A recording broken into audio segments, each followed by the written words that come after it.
Vous écoutez Europe 1, il est 9h30. Le journal des médias avec Romain Bro. Rebonjour Romain. Rebonjour à la une ce matin. France 2 fait renaître l'émission culturelle des mots de minuit. Une information Europe 1, un programme court de Canal+ va être adapté au cinéma. Et puis les cheminots qui sont en colère contre le travail des journalistes. Et tout d'abord donc cette information exclusive, bonne nouvelle pour tous les fans de la série Hostageuse. On a poussé un coup de gueule hier sur cette antenne. Et bien visiblement TF1 nous a entendus. Oui, la une qui a provoqué la colère des aficionados des séries en taillant dans les épisodes pour proposer un vrai feuilleton de façon ramassée sur 4 semaines. On vous en a parlé ces derniers jours sur Europe 1. Vous étiez même prêt, Jean-Marc, à lancer une pétition. Elle était prête, hein. Eh bien rangez votre stylo, TF1 vous a entendu, tout comme les téléspectateurs qui ont écrit à la chaîne. Et dès ce jeudi, c'est bel et bien le format original qui sera diffusé.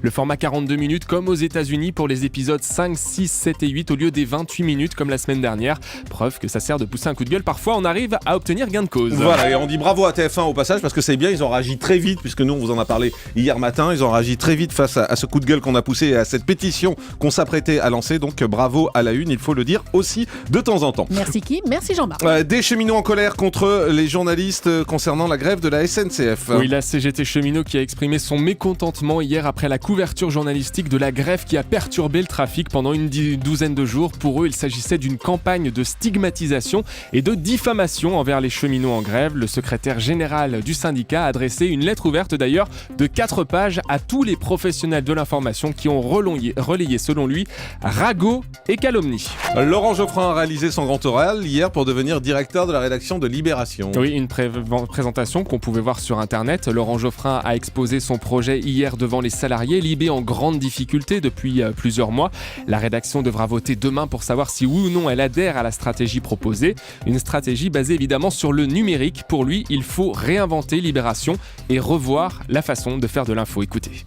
Le rapport web-papier doit être repensé. Il faut mettre les choses dans l'ordre chronologique. Ça se passe d'abord sur le web, ensuite le lendemain dans le papier, dans le print. Il y a un ordre qu'il faut suivre, Twitter, les réseaux sociaux, les blogs, le web, le journal numérique et le journal papier enfin. C'est dans cet ordre-là. Ce qui veut dire qu'il faut concevoir par sujet. Chaque sujet étant ensuite réparti dans les différents canaux. On devient en quelque sorte un atelier de production, ce qu'on est déjà en partie hein, évidemment, un atelier de production de journalisme de haut niveau. Voilà, Laurent Geoffrin donc qui s'exprimait face à la rédaction. France 2 va consacrer une soirée à Stéphane Bern. C'est effectivement l'homme de la situation sur France 2. On le retrouve ce soir à la présentation du village préféré des Français.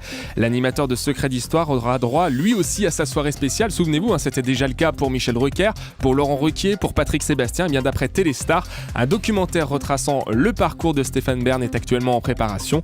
Laurent Voulzy et Franck Ferrand apporteront notamment leurs témoignages, diffusion dans les prochains mois sur France 2. C'est une information exclusive Europe 1. Le programme court Connasse va être adapté au cinéma. On dit bien Connasse, il n'y a pas d'accent là. Non, il n'y a pas d'accent. À Marseille, on dit connasse. Ah, connasse à Marseille, cagasse. Et Non, c'est qu'est-ce qu'on dit ? effectivement l'une des révélations de cette année télé, Cagole. des petites scénettes de la vie Cagole. courante. Cagole, oui, ça peut être ça. On va l'adapter, nous on va appeler ça cagole. Dans Plus belle la vie, par exemple, pourquoi pas.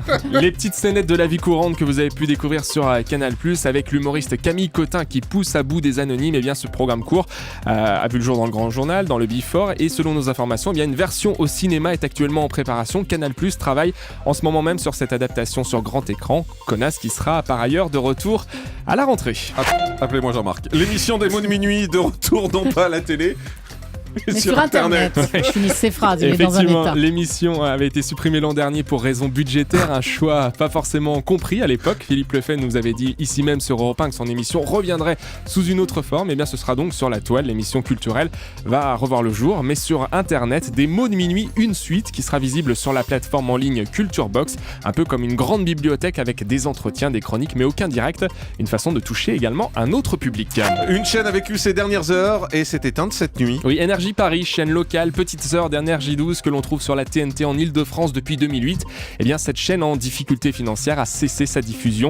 Cette nuit, la place est donc vacante et le CSA devra attribuer cette nouvelle fréquence. Autre chaîne qui s'éteindra dans les prochains mois, c'est TF6 qui cessera d'émettre le 31 décembre. Et puis on termine avec un clin d'œil. Oui, un bug technique hier midi au tout début de la météo des plages sur TF1. Le jingle météo est resté à l'écran.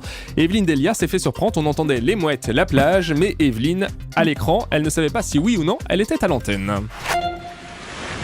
Je pense que c'est parti pour La météo des plages, alors je ne sais pas si, mais je crois que je suis à l'antenne, donc on va regarder ensemble ce qui va se passer cet après-midi sur les plages, tout d'abord de la Manche. Voilà, c'est rare et ça prouve au moins que la météo est faite en direct sur Effectivement. TF1. On termine avec le chiffre du jour. 24,7%, c'est le pourcentage d'audience de TF1 en juin. La une portée évidemment par les audiences de la Coupe du Monde de football, notamment grâce au score impressionnant des matchs de l'équipe de France. Il faut remonter au mois de juin 2010 On dirait Christian Jean-Pierre là, pour quand vous parlez du foot. retrouver...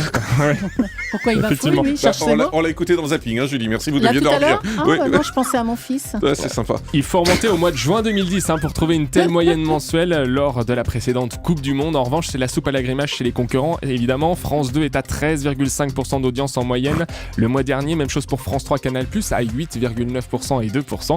La plus grosse gamelle, c'est pour M6, la Gamelle, 6 qui est en Gamelle, forte. c'est des cigarettes. Non, Ouais. gamelle, effectivement. Ouais. En forte baisse sur juin, touchée par les échecs de la série Devious Maid, La plus belle région de France, ou encore de Nanny d'enfer. Merci beaucoup, Romain. Le grand direct des médias, Jean-Marc Morandini.